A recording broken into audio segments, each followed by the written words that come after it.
Welcome to another episode of Marketing Tips for Doctors. I'm your host, Dr. Barbara Hales, and today we have with us Alan Freeman.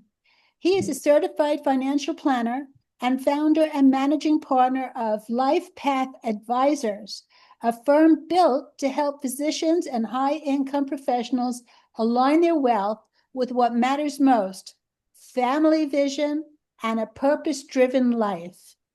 Alan comes from a medical family. His father was a plastic surgeon, his mother a nurse, and his brother a family physician. That background gives him a rare, real-world understanding of the financial pressures, time constraints, and career demands that doctors face. It's this personal insight that allows Alan to connect deeply with the physicians he serves, and why so many choose LifePath over large impersonal firms. Alan leads LifePath Advisors with values first, client-centered approach. His firm acts as a personal CFO for physicians, offering truly comprehensive planning that covers everything from tax strategy and investment design to retirement optimization, legacy planning, risk management, and more. Welcome to the show, Alan. Good. Thank you, Barbara. Appreciate being here. Okay, so your mom, your dad, and your brother are in medicine. Why did you not follow suit? I get asked that question a lot. People kind of find early in their life of how they want to help people, and they chose medicine as that avenue to express themselves and helping people. For me, it was always about business, how things worked in the business setting, and that kind of led me. I started in commercial real estate in Atlanta, and then got led into doing financial planning. And how did you how did you come to decide that money is where you wanted to help people instead of, any facet of, being a health professional? Well, it's two different paths early on. Either so liberal arts or like my daughter's in law school now. So it was very much of a liberal arts or reading or writing. And then it was more of not necessarily the math and the science, but more of how business. I was attracted to business books more than I was um, novels or the kind of reading that I think physicians go down or attorneys go down as far as just an interest level. Hmm. Okay, so you said, like medicine is okay, but I'm interested in making money. Well, making money and also helping people, because I also saw the pitfalls, as with a lot of my doctors, my dad's friends that were doctors, and you learn a lot sitting around the dining room table, and some of the mistakes that he made, that we all had consequences of, like buying an apartment building and not realizing that the tenant quality isn't good, and all of a sudden you're having to feed the note until you can sell the property. And that hurts lifestyle for the whole family for a while. So um, those kind of bad investments that I've seen him do from bad advice, that I would look at it differently and say, gosh, maybe we wouldn't have done that deal at all. Or, what is the structure of the tenant base that we know you've got guaranteed cash flows. So that was that dinner table talk kind of led me in the direction of business. What should early career doctors focus on financially? Well, start early in building good habits and start with building with intention. My daughter's just finished her second year of law school, and her husband, they just got married, is finishing dental school. So, but it's starting in habits, because once you get out and you start making some money, and you've got some prestige, you've got some accomplishment, um, you tend to kind of lose track of what's important and building a foundation for yourself and for your family. So it's starting that intention. Start saving early, start paying attention to taxes early, because taxes will be the largest expense for high income earners like physicians. and start setting dollars aside, getting a good advisor, so that you're doing the right things early on and not playing catch up mid-career. What are mid-career doctors most often doing wrong financially? Well, a lot of it is they get caught up in, I guess, what I call lifestyle creep. They're making more money, and that's a double-edged sword. Things can get dangerous because they are making a lot of money. They're extended a lot of credit. They can go out and get things on future income. Um, but their plan typically hasn't evolved. They've been practicing for 10 or 15 years, but all of their accounts are scattered. All of their accounts and even their insurance is outdated because they get started early on. They need some insurance, they need some disability, and they tend to stay with that particular person or firm and just set it and forget it and start continuing to grow their practice and then build. And they get outdated very, very quickly with their investments scattered all over the place, and they're in silos with different people, not coordinating the entire financial lifestyle that they're building. What should late career physicians be doing differently as they approach retirement? Well, this is when the stakes are the highest. They should be shifting from accumulation to preservation, and many of them still don't have a tax plan strategy. Uh, they could be losing hundreds of thousands of dollars uh, or more and millions actually over a lifetime by not employing a tax strategy before they are actually required to take RMDs. So there was one client that had about $3 million close to retirement. 2.8 million was in a 401k. There's not a lot of tax planning you can do with that because it's all pre-tax dollars. And for them to maintain lifestyle, many of them believe that their tax structure is going to be lower. Their marginal tax rate is going to be lower, but for high income earners, it's not. So therefore, they have to pull out a larger percent of their retirement savings to maintain that lifestyle, and they don't really realize that going in. And many of them rely on a CPA that does nothing but just record the past. They go, oh, look what we saved you in taxes this year. And they didn't really save any taxes. They just deferred them down the road because eventually they're going to have to pay taxes later on. So the idea of having a CPA that's not forward looking, that says we need to plan how do we mitigate taxes for your life as opposed to how do we save taxes on this last year's tax return, is a totally a misnomer because they're not saving taxes. They're just deferring them and have to pay them later on. What is your feeling about offshore investments or, bank accounts in other countries where they may have great interest and are not reporting it?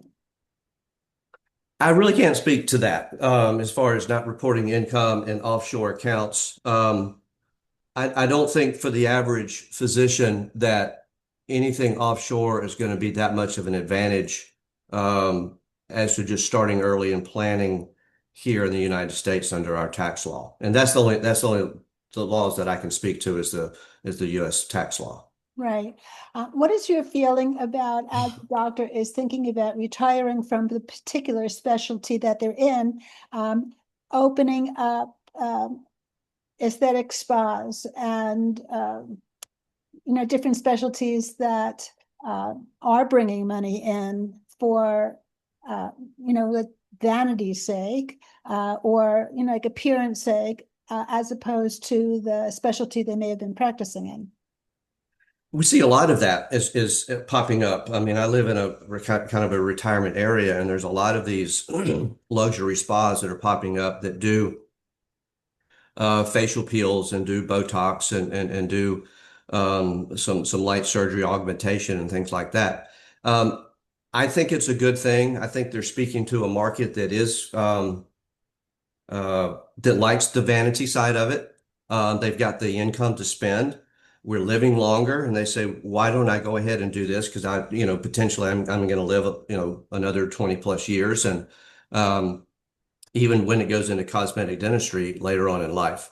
I think it's a good thing, but it also has them savvy enough to realize that I can use my skills and my namesake and open something and have other people create revenue for me, Mhm. as opposed to a doctor and a specialist. They make very good money, but they're still swapping time for dollars. Even if it's $1,000 an hour, they're still swapping time for dollars, and they only get paid when they have a scalpel in their hand.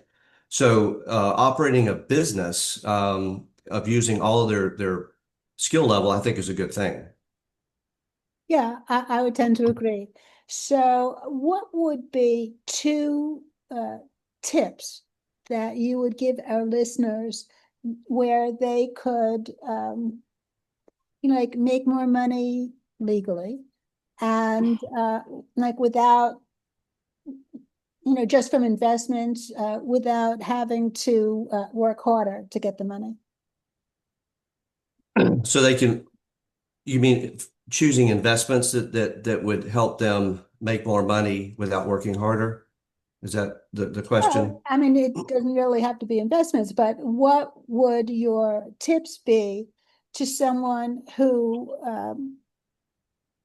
would like to work smarter rather than harder to not only maintain and preserve uh, their assets, but make more? Okay. I would say one is early on, start with a good tax strategy, because high income earners are going to pay the most taxes in their lifetime. And the IRS was designed, the retirement plans that were designed, the 401ks and things of that nature, were not designed for high income earners.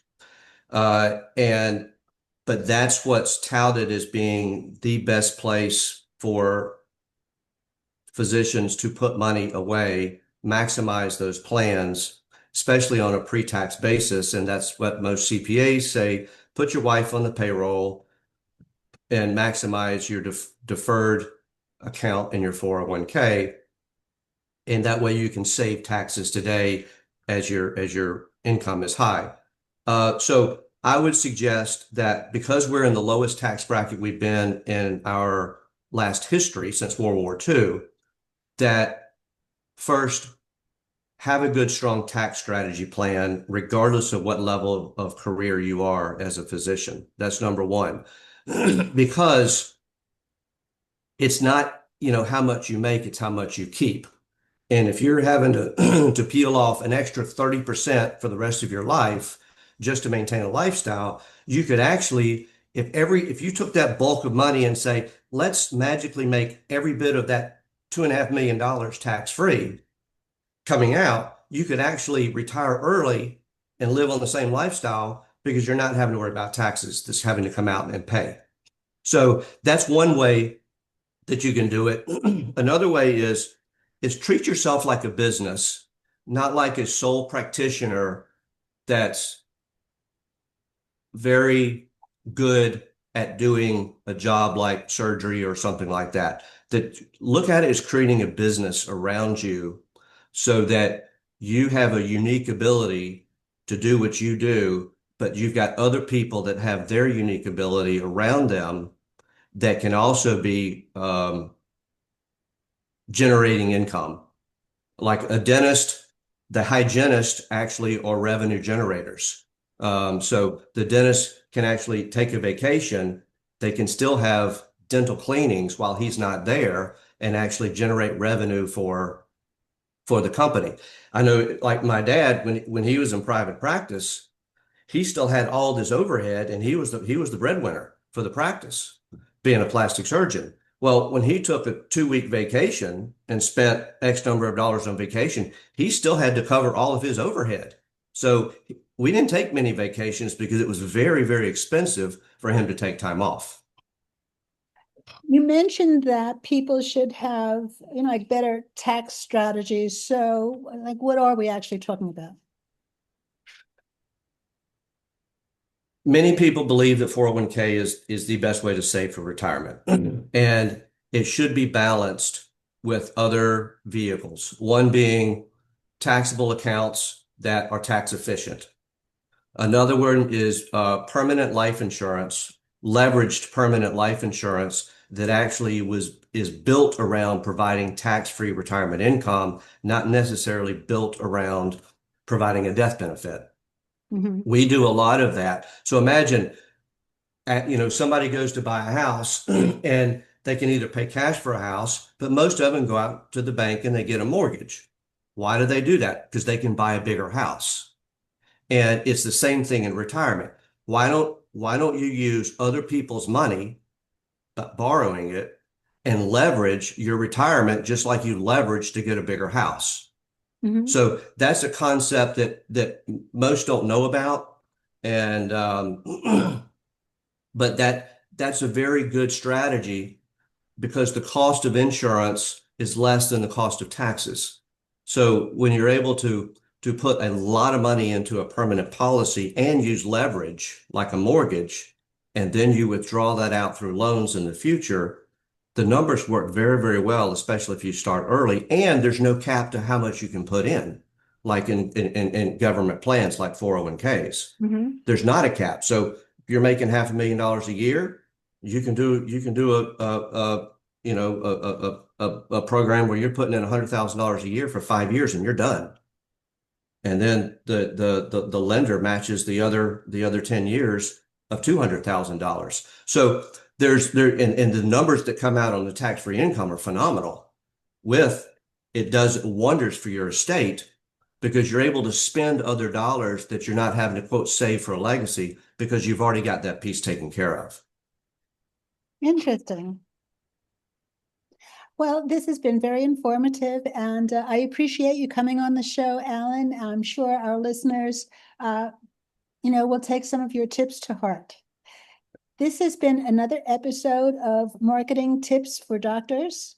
I'm your host, Dr. Barbara Hales. Till next time. Good, thank you.